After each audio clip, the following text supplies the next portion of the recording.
Hello and welcome to the AgCulture Podcast, where we share insights about the future of agriculture. Each week we dive into the stories, technologies, and ideas shaping a profitable and sustainable future for farms and rural communities alike. I'm Paul Windemuller, host of the AgCulture Podcast. Now on this podcast, I focus a lot of attention on what is the next big thing, the new technology or new system or new ideas. But I also believe it's important to focus on some of the fundamental decisions a farmer or rancher has to make every single day. And one of those things is what they plant. Now, behind that is today's guest, Bob Miller. He's one of those people that has spent several decades figuring out what actually works in the field and the science behind those genetics. Bob is the founder of Miller Hybrids, an independently owned seed business located in the Midwest United States. And we're going to be talking about some of the unique aspects that sets his independent hybrids business apart from some of the really big players that you always hear about in the row crop business. Bob has experience working at some of those businesses, and he took that knowledge and some of the thinking that he had to look at things maybe a little differently than they do in order to figure out what genetics in seed can actually work best in some of the most difficult and challenging farm environments. We'll also spend a little bit of time touching on how somebody with an independent hybrid business can compete against the large dominant players in this market. So with that, let's get to today's episode with Bob Miller of Miller Hybrids.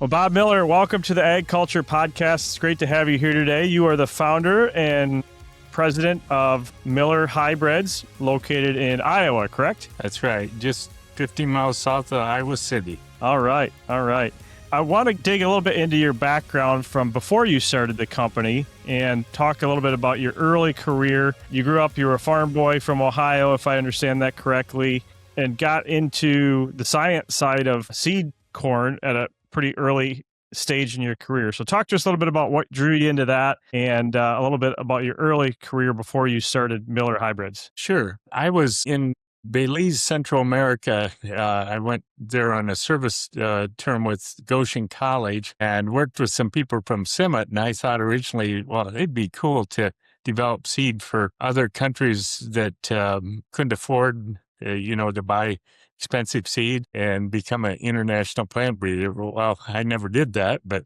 I got my degree in agronomy and went to the University of Illinois and did a master's PhD in plant breeding and genetics and worked for a couple of the corporate seed companies, DeKalb, and then later Syngenta and legacy companies that formed Syngenta. Starting in the year of 2000, I bought my first farm. I bought 3 farms. None of them were what you consider typical research grade farms. One was tough clay hills and creek bottom. The second one was real sandy, and where I live is timber. And nobody was breeding corn for me. They're breeding corn for the perfect soils in one maturity band, and then hoping they work on average farms like I could afford to buy at the time. Syngenta had just bought Garst and Golden Harvest. Well, it's a combination of companies. I would have had to relocate, and I had an option to just say, well, I'm just going to start my own company, and I like where I live here in Iowa City. And so we did that in June of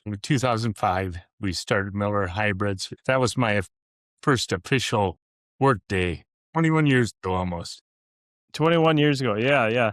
And it's really interesting. You kind of bucked the trend there when obviously you were just describing the huge consolidation that was happening in the seed industry, in the seed business in the U.S., and deciding to go and start your own, pretty much a regional brand of seed, but really had a niche to it. What was your mentality behind that? Well, I had done a fair amount of work with looking at the interaction of hybrids and the plot design. And I found that you could get much more accurate if you had 4 border rows on each side of the plot of the same variety to measure yield. And if you have 2-row plots, or they don't even have border rows, 4-row, they harvest middle too, there's a lot of interactions, and sometimes 30, 40 bushel. said we're going to develop everything with 8-row plots, harvest middle 4 rows, and we're going to develop them in very diverse environments. So we had a sandy farm, a regenerative ag farm, a gumbo, heavy soil type farm, 1 or 2 locations every year. All the hybrids during the development were on corn. And that really stresses the hybrids in different ways. And then we also looked at them in 3 different maturity bands. FAO has a maturity band system. 500 would be like 105-day, 600 would be like 110-day maturity, and 7 would be 115-day. And so we would test hybrids out of their zone, north and south, during development, which minimized the interaction between years. Normally, the genotype by year interaction is the biggest one. So people are real excited about this hybrid 1 year, and the next year, what happened? We're trying to do that during development when you have all the genetic variation. So we had a collaborative research agreement where we worked with a big company that was able to provide me with double haploid populations. I might look at, say, 100 different hybrids. During the selection process, when we had the genetic variation, I kind of let God design the hybrid. I just tested in a lot of different environments. And my PhD was quantitative genetics, so it's not that I don't get statistics, but I don't do anything with the precision estimates, because what we're looking at are very unique environments, and hybrids will interact. And if you just put that on and look for a little LSD or a small LSD, you're not going to see it. But what we find is you end up with hybrids that I call them boring yield map hybrids, that they don't change that much when they go to poorer soils, and they can perform under more conditions and in different environments during selection than most people would ever have a chance to experience. And then the last thing is it really showed up in the derecho. We were able to harvest the derecho field where the farmer had lost his 30,000 bushel bin and the neighbor had lost his barn. Well, hybrids can knock down the next 4 rows, but they can't knock down all 8 rows. And so you could tell the hybrids that actually had standability. And we harvest 2 subplots with our combine. So maybe I'd throw this subplot out, but what would be the 5th and 6th row I could use for data. And so we learned some valuable things where most people would abandon those fields, and that standability never gets into the database because there's too much interaction. So I kind of let the wind work in very aggressive ways and can still use the data where everybody else is throwing it out. So it's kind of fun. I mean, it's so simple, but it's also quite unusual. Where else do you seem to be bucking the trend as a company compared to the big 3 seed players in the industry? I mean, they're doing a lot with genetic modification, obviously, and traits and technology traits and things like that.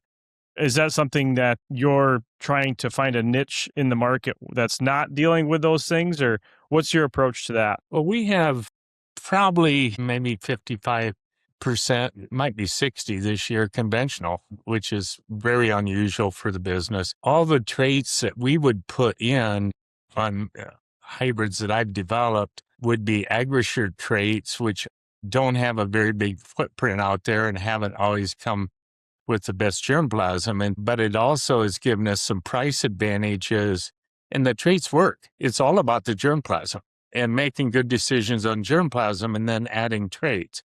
And so a lot of our hybrids we've launched commercially for a few years conventionally, where most people wait to launch until the traits are there, and then they'll bring out a conventional after the fact if they decide that they should. So our focus is, first of all, the best ROI on the farm. And so if the rootworm pressure is there and they need rootworm, we can offer rootworm options. But if they don't, we don't want to charge you that extra money for the trait just because we make the stockholder happy by selling an expensive product they don't necessarily need. The other piece of that is, honestly, in most cases, if you can control the diseases with fungicides, the herbicides, control the weeds with a good program for conventional, the conventional will out yield the traded hybrids. There are some exceptions to that. But if you have a bad situation with corn borer or rootworm and you need the traits, we'll offer them as well. And the part that's different is we would actually prefer that they use our corn with the rootworm because we're selecting for it naturally to have some tolerance to rootworm. And so the trait should last longer with our products. There's just some real advantages to having genetics be part of the solution for the problems with insects instead of just relying on the trait or like a GMO. Yeah. So do you think that's why there's been a bigger uptick in the last couple of years on the conventional side? Farmers are seeing, I can probably have a better profitability outcome and a lower level of risk if I sit down, think through a good spray program. Now that we've got better herbicides on the market and more options, we've got better chemistry that are lower use rates, that are safer, and then really looking at that in combination with a good conventional seed variety versus just having a one-size-fits-all, hey, we're just going to go out there with traded varieties and do a very simple, cheap spray program and let it be and just pay a lot for the seed. Absolutely. My feeling is like our biggest growth the last couple of years has been in kind of Northwest Iowa, South Dakota, and the big companies are primarily selling traded products. And we run with them very well. The salesman out there is growing over 20% each year for the last 2 years, and he's selling 80% conventional. I went out and visited some large farmers out there, and they said, we don't want anything but full traits. They've been brainwashed. But your neighbor had corn and was yielding just as well as your corn, and it was cheaper. But then when they give me the price for the traits that they would be willing to pay, there's no margin for us. The companies that we license the traits from are fairly aggressive at going after that market with the big customer with their own brand, but they're not very aggressive at giving us a break on our royalties. And so we really fit a niche that they don't want to fit. That's not their preferred profit center, if you will. Right. They don't have as much control over the conventional side of things as they do with the traded part of the market. Well, I can't really say the price on traits, but they've gone up substantially. And unfortunately, a lot of small seed companies that had been really heavy in the Monsanto Bayer side of the genetics are struggling. I mean, there's not much margin there. Corteva's come in and there's quite a few. They sell a trait called Power Core, which is the list with corn borer. Currently, there's no rootworm involved with that. There will be in the future. But the simple thing about what we're doing is if we've developed the genetics, then our royalties are much cheaper because we're not licensing in as much on the genetic side, and we're only putting the traits in some of the material so we can offer the traits as well. And then we test all the other foundation company materials in the same testing program that we use. We're not developing them, but we're selecting. And a lot of times we choose hybrids that nobody else likes. If you have a hybrid that's tall and very leafy and that kind of thing, it can win a plot by 20 bushel. And the next year the farmer said, I thought you said it was that good. It fell apart on me. We have the advantage of in-licensing genetics from other companies to complement what we develop. And we can actually out-license some materials that we develop. The challenge is to get people to test them the right way. I think sometimes having the show plots making decisions there hurt the farmer. So what we would rather do is have the farmer have his grain cart with a scale and weigh a block of the hybrid in the field. And we do very well under that condition. It's pretty cool. You don't need that many data points. You need points that are distinct in telling you new information so that you can choose the right hybrids to give a stable farm performance. Yep. I want to pivot a little bit here. You know, you started out as a researcher and then you started your own business. Yeah, and a farmer. And then you started your own business in seed corn. Usually, most of the researchers that I meet, they are not really interested in business. They just want to do the research thing and hang out with their data and not have anyone bother them and move on with life in that realm. But you kind of stepped out of that over 20 years ago now and started a new business, which takes completely different skills than being a researcher. How did you make that transition, and how do you think that helps you in developing the business that you have today, having both perspectives? I would say that I believe in fire, aim, fire, aim, fire, aim, screw up a lot, learn from it, and move on. And I'm not afraid to try new things. I'm not afraid to fail and move on, but one of the challenges in a corporate culture, and it didn't fit my culture all that well, is groupthink can kill innovation. In other words, if everybody thinks it's a great idea, it's history. It's old. It's not because they understand it. It's a great, if it's something that you believe in, you roll with it. And if you look at all the great innovators, Bezos and Elon Musk, you can name any of them, Steve Jobs and the visionaries do it when other people don't believe in it. Jeff Bezos said one time, great ideas are lonely. And I've always felt that way. I tried a lot of things kind of in the back 40 when I was working for a corporate, but you got rewarded by doing what your boss thought was the way to do it. And some people are very satisfied with that. I've never been that way. And so one thing is starting a business, there's a lot of risk and you have to be risk adverse. And I've been very fortunate to have the right kind of people come along and the right kind of mentors. So University of Iowa had an entrepreneurial group program, and we got some interns from them and did some things as far as market research, and that kind of helped us along a bit. But what I found is you can do all the marketing in the world, but your testimony of your customer is really your best sales force. I found I was wasting money putting a lot of ads in papers. I even tried a few billboards once. Sure, if you're selling a third of the seed in the county, you have plenty of market penetration. Those kind of things make sense. So we learned to save pennies and give that to the customer and encourage him to lead us to other customers. I'm still learning. I'll never quit learning. Well, that's great. So that kind of leads me to my next question, which is, what was your go-to-market strategy, starting a new seed company 20 years ago? Back then, there were still a lot of farmer dealers. Now a lot of that's gone away, and it had gone to the bigger co-ops and the bigger players like the Nutrients of the world.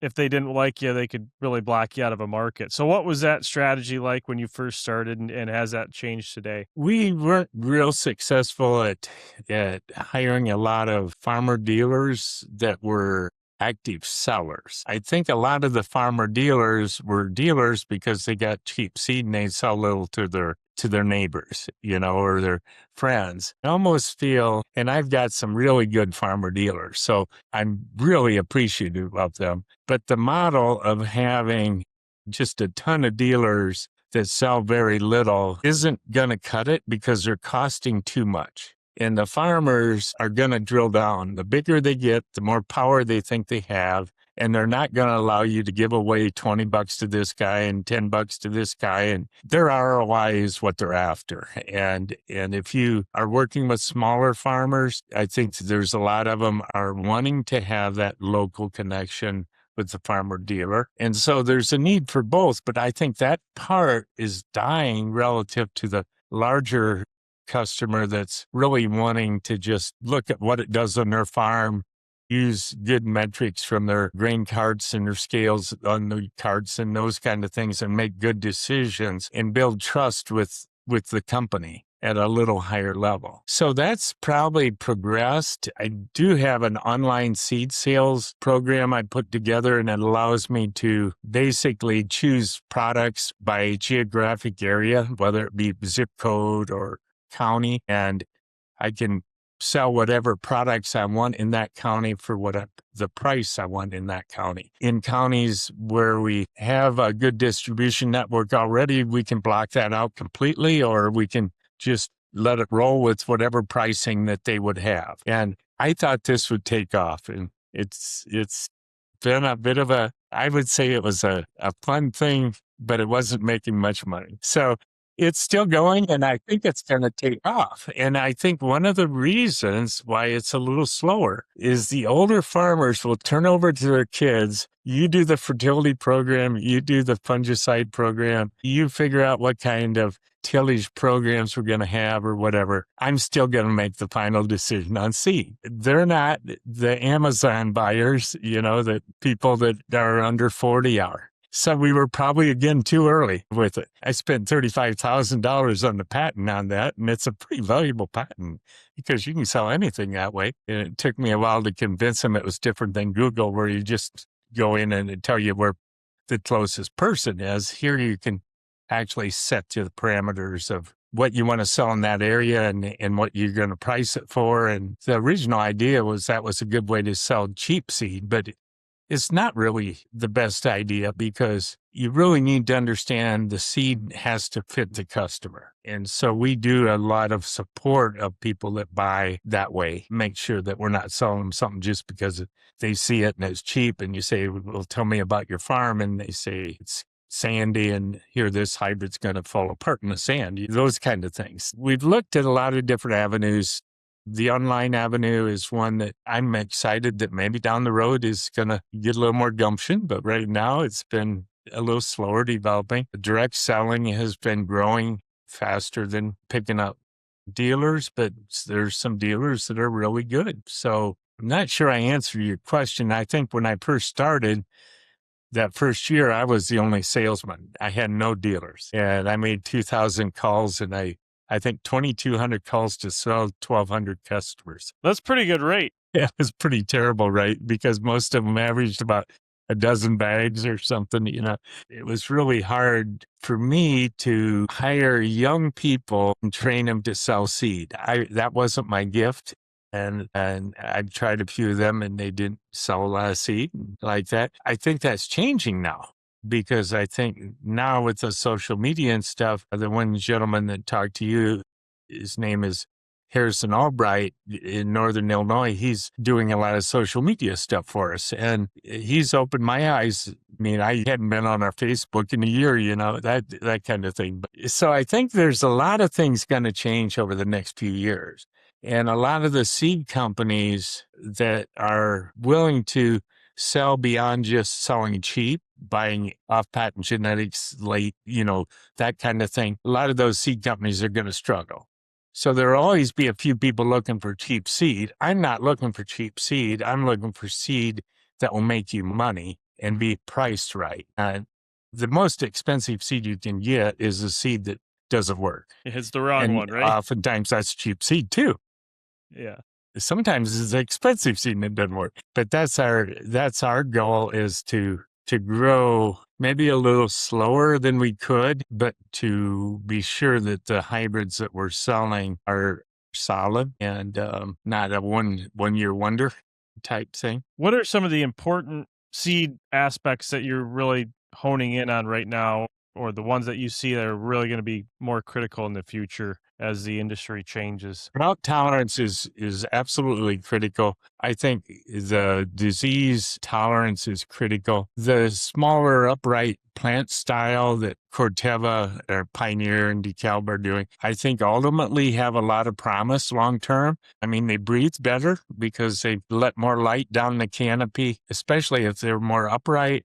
When you spray fungicide, it coats the whole canopy. Heat gets out better. With the drone, it looks like black spots in the field because they don't reflect light like the others. And I think having improved harvest index is really our only future. We can't just keep making bigger and bigger plants. You can't build a bigger factory and have the same output. It's just not going to work. I mean, eventually you run out of energy. You only can have a certain amount of energy go to the year. Now, if you're making silage, honestly, I think the best silage is the energy in the grain. It's not the tonnage, but for so long, and a lot of people still are just focused on tonnage. Well, if they eat too much, they don't grow as fast because they don't have they get full too quick. And so we want smaller statured plants, and we found that ours tend to be better rooted when you get that style. And I just read some articles about the short corn, and they're saying, hey, there's more roots compared to the above ground. Yeah. So my personal feeling is tar spots, a big factor. We're going to have an adequate basis for that. Obviously, southern rust last year was terrible in Iowa in particular, but my personal feeling is that's one of those where I don't think we're going to have it every year. So I don't think it will be the main focus, but I think we will need to have better differentiation for the ethanol market versus the food. And we've got to develop a market where they pay you a premium for what they want. Right now, everything is still a commodity. And so what's the point of having higher oil or protein or, food grade or whatever if you're not going to get rewarded for it? And I think that eventually will change. My personal feeling is that insect resistance is going to be a problem all the way through. I'm not sure if erosion is ever going to go away, so we need corn that can handle tough soils. I mean, I think we're still losing too much topsoil. We're probably going to have a lot more opportunity to push north. So we'll be looking at a lot earlier corn opportunities in the future. I don't really know anything other than what's going to make the farmer the most money. A lot of the organic guys, for example, they want their kids to farm. They go organic and they're selling corn for $11.50 right now or $11.25. They don't need much land. They can make it work. So I guess I just want to be the one that's not doing what everybody else is doing, but meeting the needs of those that are a little different. Yep.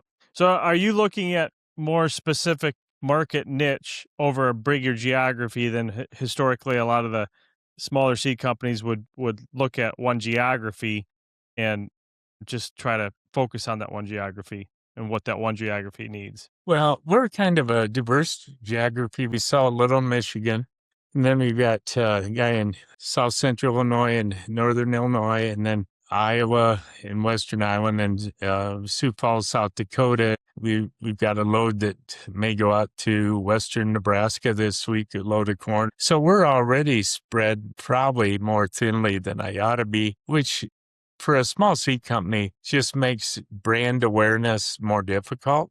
If you concentrate in a few counties, they know your brand, that might be easier to market. But we're willing to solve problems where other people aren't. And we've had a number of people come on online seed sales. I had one guy just stop in yesterday and says, I decided I'm going to buy a lot of corn through online in the future. It's just, he wasn't a progressive farmer. But if I look at the future farmers, I think you got to either get big or you got to work off the farm or you got to have a diverse farm. And a diverse farm can be with cattle or hogs. It can be organic or alternative crops, but there's going to be so much of it controlled by the bigger farmers. I mean, I think in the future, the 500 to 1,200 acre farmers are going to struggle. I mean, if that's all you're doing is crops. And so the big guys are looking for something you could offer that the big companies don't have. And that's why, we're focused more, like I say, unconventional. And had one guy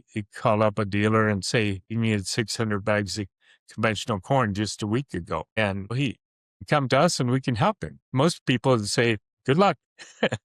We're probably thinking we don't necessarily need to be geographic bound, but the shipping and things like that do cause some problems.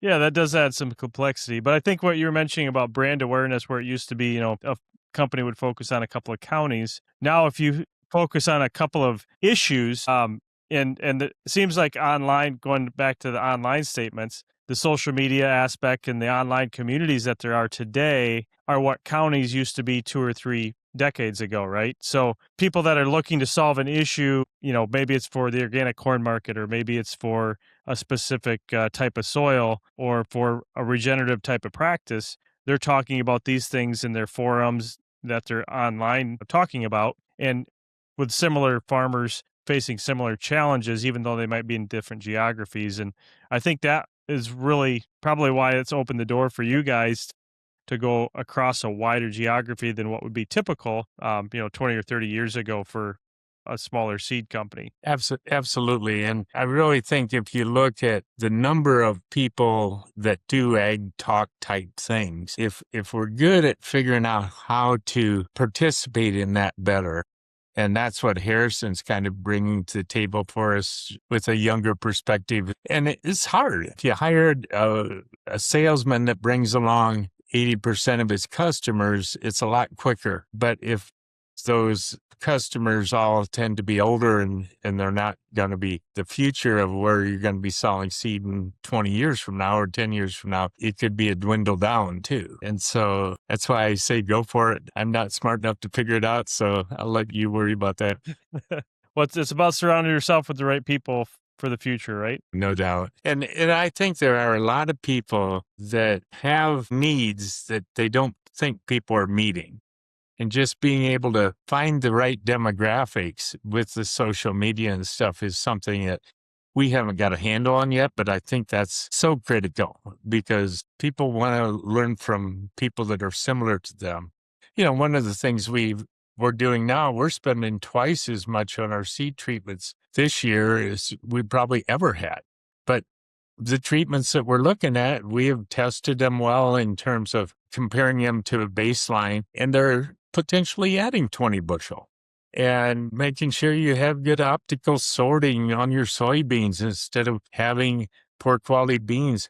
There's so many things that can add dollars to the farmer where we spend more and they spend a little more and both of us make more outside of just genetics. And the biological sector is scary to me. I mean, you go to a show and there's 50 people going to add 3 bushels. Well, it doesn't quite work that way. One of the challenges with biologicals is they all depend on the weather. And so if you have a biological that's really adding a lot of upper root structure and you have a real dry year, they drink the water too fast. I remember I had one product, and I won't say the product, but I tested in a real dry year, and I think that was 2012, and it cost quite a few bushels. And I told them that never happens. That's impossible. Well, the reason why they have wide rows down in Georgia is because they don't want to drink the water too fast.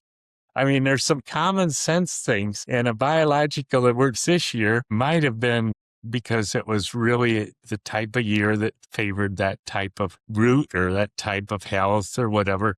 And next year it may not be there. And so what I'd like to do is with genetics is incrementally just improve all those outside factors by testing in very diverse environments so that they'll just be a little more stable. We're just doing it with a GMO or just doing it with a biological is probably a little more risky. That's this area that I would like to learn how the farmers think, because I think when you're in a tight margin year like now, I think some of them are probably going to say, well, I can't afford that and I'll walk away from it. What I think it's actually going to be a good thing if you look at going back to what we were just discussing about, looking at conventional varieties. Farmers, in order to continue to stay viable, especially in a year like this, they need to look at other options. And they need to say, if I went to a conventional variety, how do I change my management practices? And, I can change my management practices and do this, which actually is more cost effective. If I do have an issue, I can always have a plan in place to confront that issue. And it's going to cost me X. Instead of paying twice as much for the seed, I'm going to mitigate the risk if I do have that issue and I need to address it. And it's still going to cost me 50% less than if I just bought the traded seed. Yeah. Last year on my farm, I made pretty good money. And I had 2 conventional varieties. I developed all 4 of the parent lines, so I had no genetic variety to speak of, and averaged 262 bushel. And if I'd sprayed twice with fungicide, it probably would average more. That's on timber soil, and I went to the elevator at 59% pound test weight. Last year was a pretty good crop. In this area, a lot of farmers were lucky to get over 230, 240. And I didn't need trades to do that. Honestly, got a picture I should show you. We had a little nursery in my farm where I made some crosses and stuff, breeding nursery. And this smaller upright corn, it was only about a foot taller than me. And that was part of 260 bushel corn sitting there, but it had some pretty good ears on it. So you can't tell me it's all about GMOs. I've heard this so many times, it gets me a little frustrated that everybody says the reason corn yields more is because of GMOs. GMOs protect yield, and they only protect it if you have the problem that they're solving. So if you can figure out other ways, and I'm not against GMOs, but I'm not saying that you should be planting all GMOs. And the same thing, a lot of people, they won't buy anything except it's got Roundup. Well, Roundup's a decent grass control. It's a crappy water hemp control. So why are they still paying premiums for Roundup? Figure out a way to put a program together to control weeds, and it really has taken so much money out of the genetic improvement to put in all those traits and all those herbicides. And, now we're doing it in clusters. It's cheaper, but it's still costly to license and all that. Why not just give them genetics that are better? That's my philosophy. But I'm a plant breeder. I'm not a trait developer. Well, I think it's a fair question to ask. And as an industry, we've got to look and say, truly, we've got to sit down as farmers and say, what is going to be best for my farm? Are we going to play purely defensive? Like I think we've kind of leaned on. Those type of traits are great. And I'm really happy we have them as tools because they are needed in certain areas for certain farms and certain corn on corn on corn on corn. Yeah, you're probably going to want some protection. Looking back on it, I don't think they've been very offensive. And I don't, as you mentioned, I don't think they're the things that have driven yield. I think they've helped conserve yield in years that were big issue years. But I think the genetic advancement is, if you really drill into it, is what's made the yields that we have today. I agree. I think that CRISPR is going to add a whole new realm. I mean, the problem, we're still not quite sure how Europe's handling it, but if that gets broken, if they accept it in the future, like I think they have to, that will allow us to make more rapid improvements without going through all the regulations and everything, and it just become part of your breeding program in general. The idea that you can take little pieces of DNA out of each corn kernel and then only accept the top 100 out of 10,000 kernels is definitely speeding our plant breeding a lot. But what's cool is that if they would test the way we test and you could understand all the different factors, they could make even faster progress. Now the tests are mostly done in low-risk environments. And what you want to do is get rid of all the risk factors. And you have to have high-risk environments to do that. Does that make sense to you? A sandy farm in a drought is going to give you different information than... That's where you find out what's drought tolerant. Yeah, exactly. So, I mean, we're in a wonderful time frame. I think biology is just amazing right now, and the future is going to be amazing. There's no question that I hope before my lifetime ends that I see 400 bushel corn on our farm, and I think that should be realistic. And we've seen hybrids that have been 300 bushel in repeated years, and the first year I remember that for 200 bushels, like 1994. So we're going up at very nice rates, but the national average isn't going up like that. And so what we got to do is help the bottom end to have a better floor. And that's where the yield's going to come from. Now, we got too much corn anyhow, so maybe we don't want to do that. Yeah, maybe that's not the problem we want to solve for, right? Yeah, the marketing thing is that's not our problem. That's somebody else's. Right. Oh, good. Well, Bob, thank you so much for spending some time with me today. It's interesting to get your perspective from starting your own seed business and playing in that market against the big boys and that are global players and really carving out a niche and figuring out what your farmer customers want and need for them to be successful. It's a really cool story. So thanks for sharing. Well, thank you very much. I appreciate it. Thanks once again for listening to this episode of the AgCulture Podcast. I just want to take this opportunity to say thank you to our friends of the show that help support bringing this to you every week. Check them out on our website and in our newsletter. And I also want to just say thank you to those that have left ratings and reviews on whatever platform you're listening to this on. That really helps us get up in the rankings so other people can find our episodes and see what we're talking about in agriculture today. And now with that, we will see you next week for another exciting episode of the AgCulture Podcast. Thanks for listening.